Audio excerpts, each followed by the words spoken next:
Cocody, de Plateau. Il est 7h30 chez Djeniba Kone. Tous les jours, à 7h de la journée, c'est le même rituel.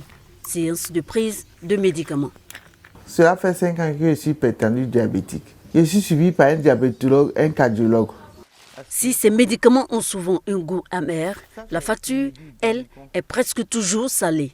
Être comptable de profession dans une entreprise de la place, Djeniba dépense par mois le tiers de son salaire dans l'achat de ses médicaments. Ça me revient cher, excessivement cher. Pour ma bourse, je ne peux pas. C'est Dieu qui m'aide. Comme Djeniba, bon nombre de personnes estiment excessif le coût des médicaments pharmaceutiques. À l'Ordre national des pharmaciens de Côte d'Ivoire, on se défend. Le prix est celui qui est fixé par l'État de Côte d'Ivoire. Aucun pharmacien dans son arrière-boutique n'a la possibilité d'aller avec sa calculette pratiquer des prix sur les médicaments en dehors de ceux reconnus par l'État de Côte d'Ivoire. Chaque pays a sa politique. Et le niveau de vie aussi dépend de chaque pays. C'est tous ces facteurs-là que le pays prend en compte pour fixer les prix. Quoi qu'il en soit, si l'État ivoirien est le principal garant de la fixation du prix des médicaments, sur quelle base ce prix est-il fixé? Les prix des médicaments se négocient donc entre le fabricant et le régulateur. La négociation est le plus souvent favorable aux fabricants et aux intermédiaires plutôt qu'à la population. C'est bien l'AIRP qui discute des prix avec les laboratoires pour les médicaments qui sont vendus dans le secteur privé. Pour ce qui est des médicaments vendus dans le secteur public, c'est la nouvelle pharmacie de la santé publique. L'autorité ivoirienne de régulation pharmaceutique, AIRP, créée en 2018, est le régulateur du secteur pharmaceutique en Côte d'Ivoire. Elle fixe les prix et veille en principe au respect de leur application dans un écosystème de 2700 pharmacies, dont 1100 officines privées sur l'étendue du territoire.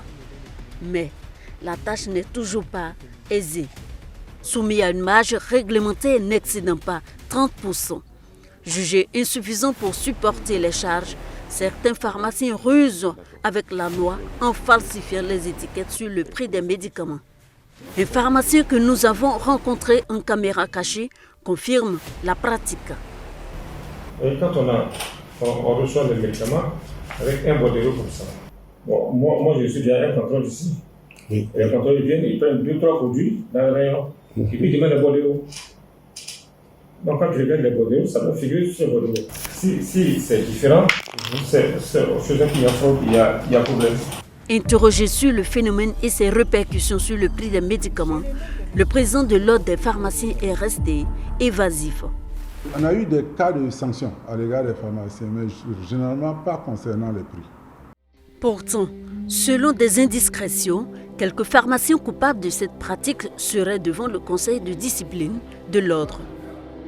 La variation des prix de médicaments constatée d'une pharmacie à une autre est le prolongement de la problématique de la cherté des prix des médicaments. Et de plus en plus, le phénomène gagne du terrain. Raymond Biti est journaliste écrivain. Sur la question, il y a quelques années, il a mené une enquête. Pour un médicament qui peut coûter 385 francs dans une pharmacie, dans une autre pharmacie, ce même médicament coûte 400 francs. Ces nombreux travers qui impactent le prix final au consommateur incitent à s'interroger sur les acteurs qui constituent le cycle d'approvisionnement depuis la centrale d'achat à la petite officine privée. L'agence centrale basée en Côte d'Ivoire passe la commande de médicaments à la centrale d'achat en France. La commande est ensuite convoyée en Côte d'Ivoire où le grossiste répartiteur l'achemine vers ses agences commerciales avant d'être vendue en officine. Toutes nos tentatives pour joindre le plus gros grossiste répartiteur de Côte d'Ivoire sont restées sans suite. Tout part de cet intermédiaire. Son rôle dans la nomenclature du prix est déterminant. La Côte d'Ivoire ne compte que 4 grossistes répartiteurs pour le secteur privé. À côté du service d'approvisionnement du secteur privé, existe celui du secteur public, dont l'agence centrale est la nouvelle pharmacie de la santé publique, NPSP.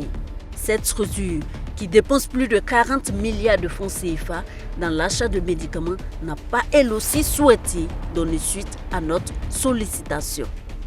La multiplicité d'intermédiaires dans la chaîne d'approvisionnement est un terreau fertile à l'application de faux coûts que supporte au final le patient. Conséquence, les médicaments de la rue continuent d'avoir la peau dure avec parfois la complicité de certains acteurs du circuit d'approvisionnement des médicaments. C'est comme les médicaments de la rue. C'est vrai que ça vient de partout. Il y a les pharmaciens et les grossistes qui sont impliqués aussi, même les grossistes.